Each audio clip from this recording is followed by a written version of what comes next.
Warahmatullahi wabarakatuh. Saya Laksamana Mega Rumawan dan Christian Immanuel Bantoruan akan mempresentasikan tentang boron dan aluminium di unsur 3A.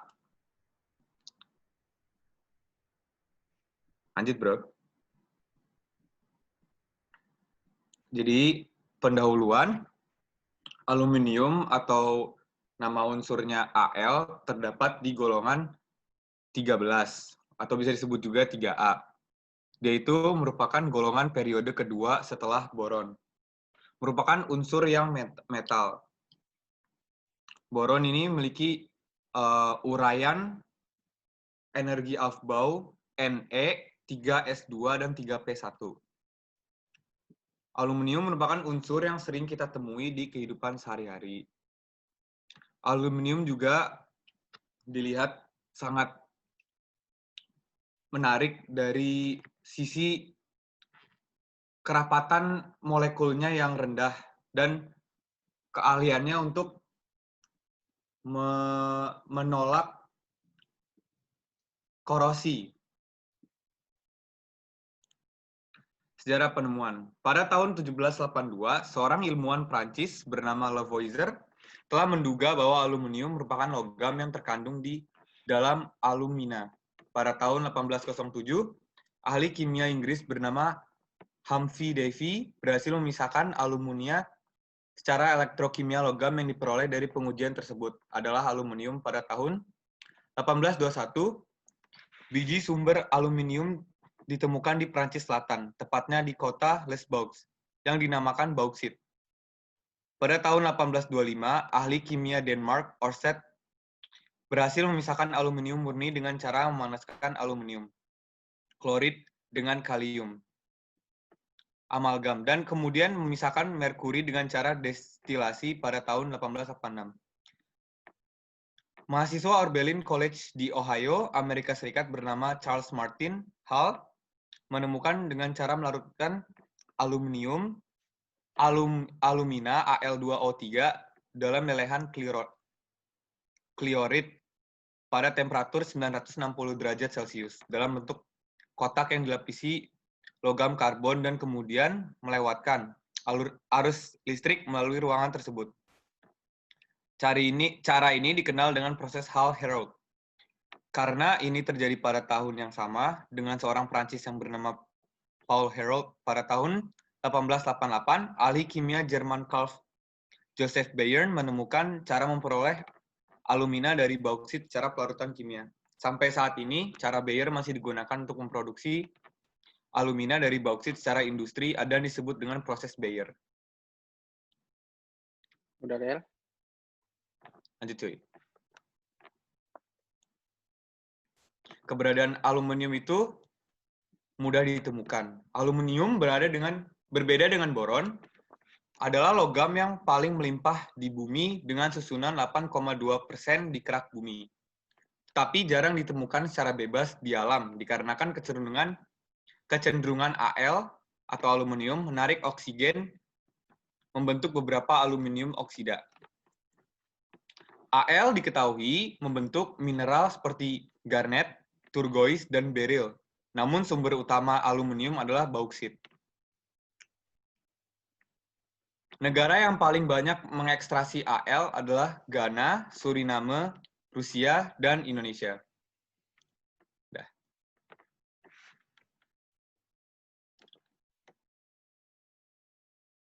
Ya, ini gua. Oke. Dan ini gua kan? Iya, Mikel. Produksi aluminium itu ada 2 tahap. Di tahap pertama adalah pemurnian bauksit sehingga diperoleh aluminium oksida murni atau disebut juga alumina. Dengan NaOH aqueous tahap pertama, yaitu Al2O3 solid belum murni ditambah dengan NaOH aqueous ditambah dengan 3H2O menghasilkan 2NaAlOH 4 aqueous. Kemudian diendapkan dengan aliran gas CO2. hasilnya sudah tertera, kemudian disaring, dikeringkan dan dipanaskan, 2AlOH3 solid menjadi Al2O3 solid sudah murni ditambah 3H2O. Tahap kedua, reduksi aluminium oksida melalui elektrolisis dengan proses Hall-Héroult. Aluminium oksida dilarutkan dalam lelehan kriolit Na3AlF6 dalam bejana baja yang berlapis grafit yang sekaligus berfungsi sebagai katode. Cara ini berlangsung pada suhu 350 derajat Celcius. Digunakan batang grafit sebagai anode di sini, kriolit berfungsi menurunkan titik leleh. Di sini terjadi beberapa reaksi elektrolisis.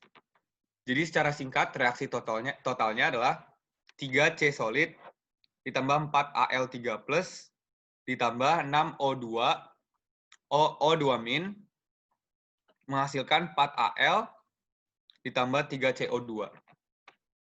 Elektrolisis ini boros energi karena berlangsung pada suhu yang tinggi, bilox Al3+ dan Ar aluminium kecil, yaitu 27, sehingga 1 mol elektron hanya bisa menghasilkan 9 gram aluminium. Oke.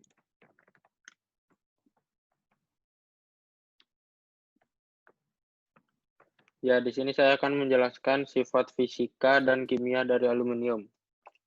Yang pertama, sifat fisika pada aluminium. Dia memiliki bentuk dari logam yang dimana akan relatif lebih ringan, ulet, dan juga mampu untuk bertahan lama, serta dapat dengan mudah dibentuk dan memiliki ciri khas warna perak. Lalu sifat kimia aluminium adalah merupakan unsur yang sangat reaktif dan reduktor yang baik, bersifat amfoter dan dapat larut dalam asam atau basa encer. Memiliki reaksi termit, sifat afinitas terhadap oksigen dari aluminium yang secara spontan akan melepaskan sejumlah kalor yang cukup untuk melelehkan hasil reaksi yang mencapai 3000 derajat Celcius. Ya, di sini kegunaan aluminium di hidup kita. Yang pertama, ia bisa menjadi buffer aspirin. Untuk buffer aspirin, ia adalah obat analgetik atau yang lebih biasa kita kenal sebagai obat pereda nyeri. Bisa dipakai oleh manusia dan hewan, namun di sini contohnya saya menggunakan untuk hewan. Untuk manusia biasanya untuk orang-orang yang memiliki penyakit jantung. Lalu di sini ada deodoran. Di dalam deodoran ada campuran dari aluminium yang bernama antipersipran yang biasa kita gunakan sehari-hari. Lalu yang paling sering kita jumpai dimanapun ada namanya foil. Biasanya bisa kita gunakan untuk memasak ataupun kerajinan-kerajinan lainnya. Oke. Sebelum masuk ke boron atau nama unsurnya B terdapat di golongan 13, sama seperti aluminium. Boron merupakan unsur yang semi metal. Lanjut cuy.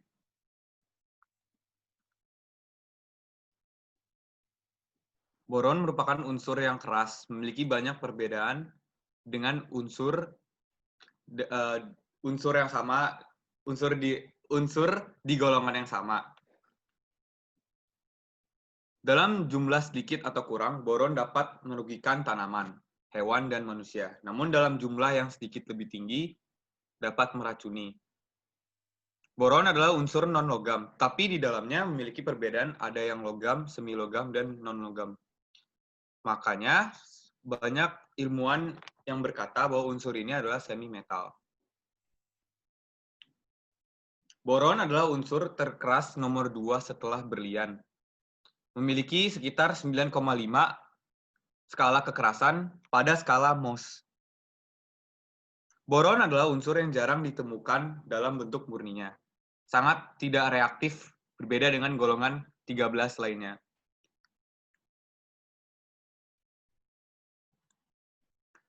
Sejarah penemuan. Boron pertama kali diisolasi pada tahun 1808 oleh ahli kimia Prancis Joseph L. Gay-Lussac, dan L.J. Thenard, dan secara independen oleh Sir Humphrey Davy di London. Gay-Lussac dan Thenard mereaksikan asam borat dengan magnesium atau natrium untuk menghasilkan boron, suatu padatan abu-abu. Mereka percaya itu mempunyai persamaan karakteristik dengan belerang dan fosfor, dan menamainya. Davy pertama kali mencoba memproduksi boron dengan elektrolisis asam borat, namun ternyata tidak puas dengan hasilnya. Ia kemudian berhasil menghasilkan hasil yang besar dengan mereaksikan asam borat dengan kalium dalam atmosfer hidrogen yang menghasilkan zat tepung. Davy berkomentar substansi itu. Dari nuansa zaitun paling gelap itu adalah opaque, sangat gembur dan bubuknya tidak menggores kaca. Setelah melakukan sejumlah reaksi kimia untuk memverifikasi keunikan zat tersebut, Davy menulis, ada alasan kuat untuk mempertimbangkan dasar borak sebagai logam. Dan dia berani mengusulkan untuk itu nama borakium. Sebenarnya tidak menghasilkan boron murni, sampel tersebut hanya sekitar 60% murni. Lanjut cuy. Ya, sifat fisika dari boron, ia bersifat keras dan semikonduktor, warnanya kegelap-gelapan, dan memiliki sifat yang mirip karbon dan silikon. Boron tidak dapat dijumpai sebagai kationik. Lalu untuk sifat kimia boron, boron merupakan unsur yang sangat reaktif dan reduktor yang baik. Ia dapat bereaksi dengan air dan melepaskan Hz dan aluminium oksida yang ulet dan menempel. Bersifat amfoter, salah, ulangi. Ya, dapat larut dalam asam atau basa encer. Sifat afinitas terhadap oksigen dari boron yang secara spontan akan melepaskan sejumlah kalor yang cukup untuk melelehkan hasil reaksi yang mencapai 3000 derajat Celcius.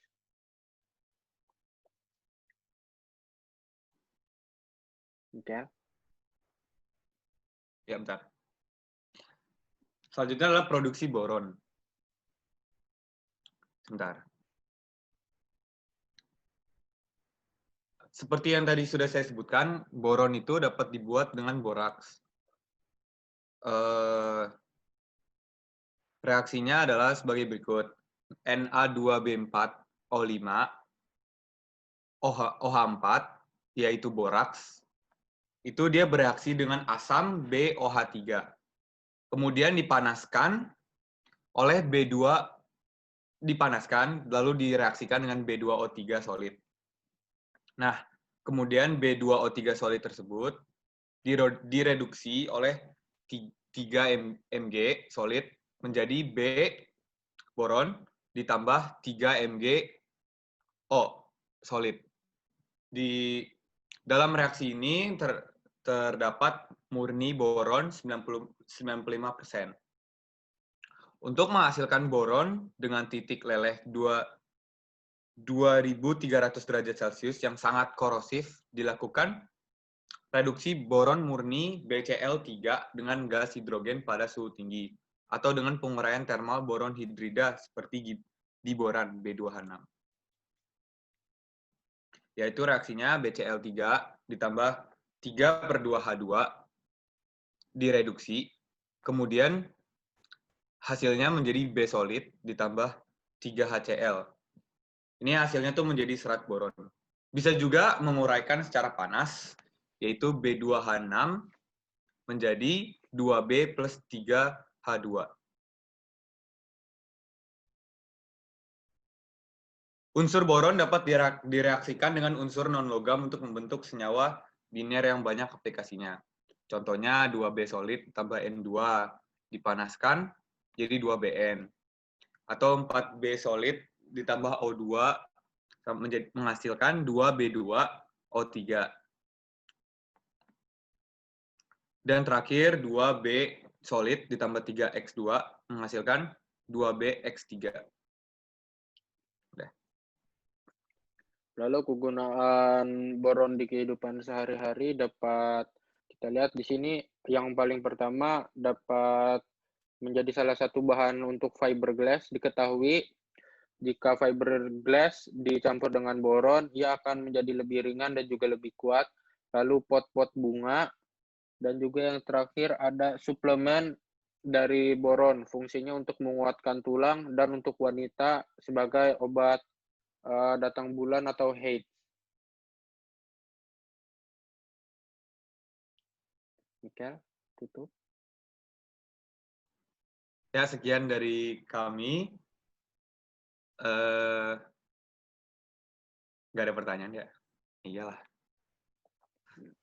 Nanti kalau ada pertanyaan mungkin bisa ditanya Enggak, ketika udah di jangan play ditanya-tanya video. ya.